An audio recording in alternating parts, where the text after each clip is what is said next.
Assalamualaikum warahmatullahi wabarakatuh. Alhamdulillahirrabbilalamin. Anak-anakku sekalian, apa kabar hari ini? Mudah-mudahan kalian semua tetap dalam keadaan sehat walafiat. Hari ini kita bertemu kembali di kelas online 5C hari Selasa 4 Agustus 2020. Pada pembelajaran kita hari ini, kita akan belajar tema 1 organ gerak hewan dan manusia pada subtema 1 organ gerak hewan. Untuk kesempatan pembelajaran ini kita akan mempelajari pembelajaran 2 dan pembelajaran 3 pada buku tema kita. Nah, anakku sekalian, tujuan pembelajaran kita hari ini yang pertama, dengan mengamati gambar cerita, kalian diharapkan mampu menyusun dan merangkai sebuah cerita secara runtut. Yang kedua, dengan menyimak tayangan video, kalian diharapkan mampu menyebutkan organ gerak hewan beserta fungsinya secara tepat. Dan yang ketiga, dengan membaca teks, kalian diharapkan mampu mengidentifikasi sikap-sikap yang sesuai dengan nilai-nilai yang terkandung di dalam Pancasila secara tepat. Selanjutnya, petunjuk kegiatannya. Yang pertama, kalian baca dulu buku tema 1 halaman 8 sampai 11 untuk mengerjakan LKS 1. LKS 1 ini kalian kerjakan pada kertas HVS dan silakan ikuti petunjuk pada LKS tersebut. Yang kedua, simaklah video tentang hewan vertebrata dan hewan invertebrata untuk mengerjakan LKS 2. LKS ini dikerjakan di buku latihan tema. Yang ketiga, bacalah buku tema 1 halaman 20 sampai 23 untuk mengerjakan LKS 3. Pada halaman 24 sampai 25 dikerjakan di buku latihan tema. Yang keempat, kerjakan dengan rapi dan jelas, lalu kirim foto ke WA Pak Guru paling lambat pukul 14 waktu Indonesia Tengah atau pukul 2 siang. Dan bagi kalian yang terkendala handphone karena menunggu orang tua kembali dari tempat kerja, silakan beri informasi kepada Pak Guru. Nah, selanjutnya Pak Guru akan memberikan penjelasan singkat untuk mengerjakan tugas-tugas kita hari ini.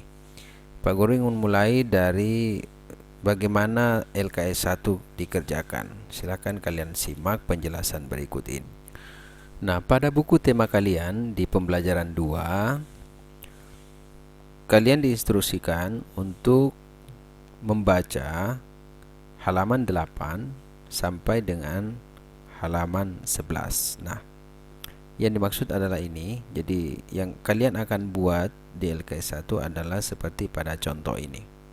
Jadi pada gambar, kemudian kita mengamati secara seksama, lalu kemudian membuat kalimat yang sesuai untuk menjelaskan gambar tersebut. Jadi silakan kalian baca langkah-langkah membuat gambar ilustrasi, ada gagasan, ada sketsa, ada pewarnaan, lalu kemudian macam-macam media gambar, ada media alas gambar, ada media pewarna, dan seterusnya. Nah, ini adalah LKS 1 yang akan kalian kerjakan.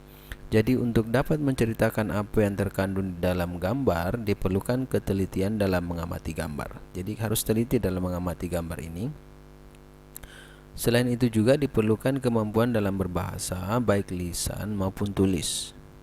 Nah, coba ceritakan rangkaian gambar ilustrasi berikut ini sesuai dengan pemahaman kalian. Ada 3 gambar, kemudian silakan diamati tiap-tiap gambar ini, lalu kemudian menurut pemahaman kalian yang ada dalam pikiran kalian, kira-kira gambar ini menceritakan tentang apa? Silakan dibuat di sini. Ya, ini dibuat pada kertas HVS, dibuat dalam bentuk gambar, lalu kemudian diberikan warna. Jadi silakan berkreativitas untuk membuat tugas ini lebih baik dan lebih menarik. Nah, selanjutnya untuk LKS 2, silakan menyimak video berikut ini. Gerak dan cara gerak hewan vertebrata dan invertebrata. teman-teman. Sudah tahukah kalian apa yang dimaksud hewan vertebrata dan hewan invertebrata itu? Yeay, benar sekali teman-teman. Hewan vertebrata adalah hewan-hewan yang memiliki tulang belakang. Sedang hewan invertebrata adalah hewan yang tidak memiliki tulang belakang. Untuk lebih jelasnya, coba amati kedua gambar ini. Gambar di sebelah kanan ini adalah kelinci, sedangkan gambar di sebelah kiri ini adalah gajah. Kedua hewan ini termasuk hewan vertebrata karena mereka memiliki tulang belakang. Nah, sekarang coba lihat gerak mereka. Walaupun sama-sama bergerak menggunakan kaki, tapi cara gerak mereka berbeda, teman-teman. Apakah kalian tahu perbedaannya? Tepat sekali, kelinci menggunakan kakinya untuk melompat, sedangkan gajah menggunakan kakinya untuk berjalan. Lalu, bagaimana dengan kedua hewan ini? Bisakah kalian membantuku untuk menyebutkan alat gerak dan cara geraknya? Benar sekali, teman-teman. Hewan di sebelah kanan saya ini adalah burung elang. Burung elang merupakan contoh hewan vertebrata yang bergerak dengan menggunakan sayap. Cara gerak burung elang adalah dengan cara terbang. Sedangkan hewan di sebelah kiri saya ini adalah ikan. Kalian semua tentu sudah tahu kalau alat gerak ikan adalah berupa sirip. Cara geraknya adalah dengan cara berenang. Lalu bagaimana dengan kedua hewan ini? Kedua hewan ini termasuk hewan melata, teman-teman. Tahukah kalian apa hewan melata itu?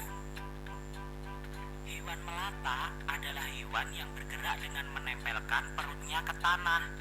Kadal dan ular ini adalah contoh hewan vertebrata yang bergerak dengan cara melata.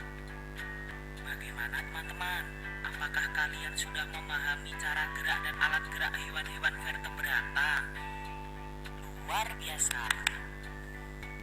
Sekarang saatnya dipelajari alat gerak dan cara gerak hewan-hewan invertebrata. Seperti halnya hewan vertebrata, hewan invertebrata juga memiliki alat gerak yang beragam.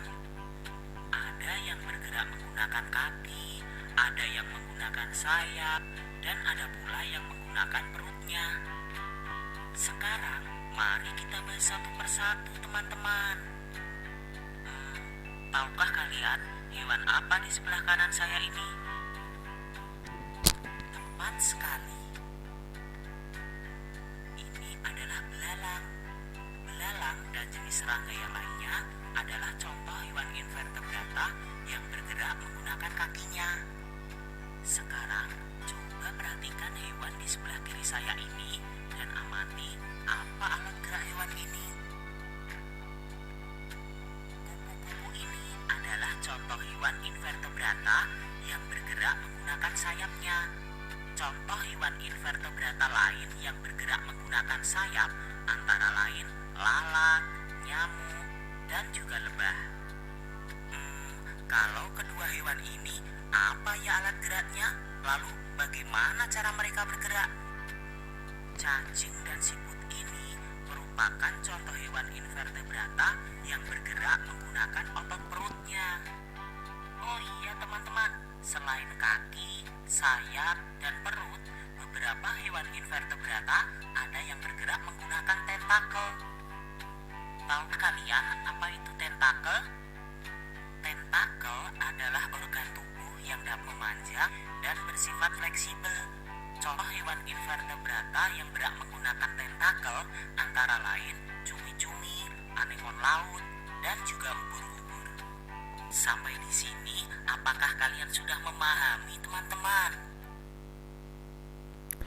Nah, anak-anakku sekalian, kita sudah menyimak videonya. Nah, sekarang Pak Guru akan memperlihatkan LKS-nya. Jadi LKS 2 yang akan kalian kerjakan adalah formatnya seperti ini. Jadi nanti kalau kalian kerjakan, jadi silahkan juga buat tabel yang seperti ini. Jadi tabel ini berisi kolom nomor, nama hewan, ada ikan, ada burung, ada ular, kadal, cacing, dan kupu-kupu. Di sini ada kolom vertebrata dan invertebrata. Silakan isikan yang sesuai. Jika ikan termasuk vertebrata atau invertebrata, silakan tulis di sini. Demikian juga seterusnya ke bawah. Kemudian di sini ada kolom nama organ gerak. Jadi ikan, apa nama organ geraknya? Lalu kemudian apa fungsinya? Silahkan dilengkapi di sini. Nah, untuk selanjutnya LKS 3 ini ada pada halaman 24 dan 25. Yang kita inginkan di sini adalah kalian diharapkan bisa menentukan nilai-nilai Pancasila yang sesuai dengan sila-sila Pancasila ini. Jadi sikap yang sesuai dengan nilai-nilai pada pengamalan Pancasila. Silakan tulis 3 yang kalian ketahui, silakan baca pada bukunya. Bisa juga mencari di internet. Tapi Pak Guru akan berikan satu contoh. Jadi ini adalah salah satu contoh bagaimana menentukan sikap yang sesuai dengan nilai-nilai Pancasila. Sila pertama lambangnya bintang 5. Salah satu nilai yang terkandung di dalamnya adalah beriman kepada Tuhan Yang Maha Esa sesuai dengan agama dan keyakinan yang dianut. Jadi ini adalah salah satu contohnya. Silakan cari contoh-contoh yang lain. Tulislah 3 untuk setiap sila yang ada pada LKS. Nah, anak-anakku sekalian, itulah penjelasan singkat untuk kegiatan pembelajaran kita hari ini. Silakan kerjakan dengan penuh semangat dan sungguh-sungguh. Biasakan mengerjakan tugas secara rapi dan benar. Kemudian kumpulkan tugasnya sebelum pukul 14.00 atau secepatnya setelah selesai kalian kerjakan. Nah, demikian penjelasan ini. Wassalamualaikum warahmatullahi wabarakatuh.